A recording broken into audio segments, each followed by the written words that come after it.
जय जगन्नाथ पिलाମାନେ plus 3 third selection list केबे आसीबो मेरिट लिस्ट केबे प्रकाश पाइबो कि क्यों किए क्यों कॉलेज रे पाइबो तो यहाँ स्मार्ट ओडिशा रु आसी नोटिस टी क्यों तारीख रे आसीबो पूरा गारंटी सब मुझे कहबी पिलाମାନେ ता डेट भी अच्छी। तो देख publication of third selection merit list केबे आसीबो चलो मैं देखि दउची तुमको।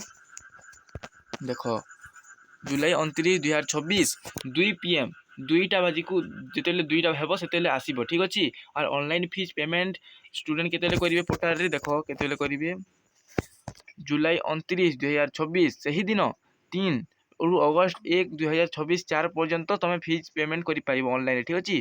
तापर रिपोर्टिंग कॉलेज के जी एडमिशन करी देख कॉलेज के जी एडमिशन करी जुलाई 30 रु अगस्त 1 जुलाई 30 रु अगस्त 1 2026 10 रु 9 तमें जुलाई 30 2026 10 रु अगस्त 1 2026 9 पर्यंत तमें कर एडमिशन ठीक अच्छे।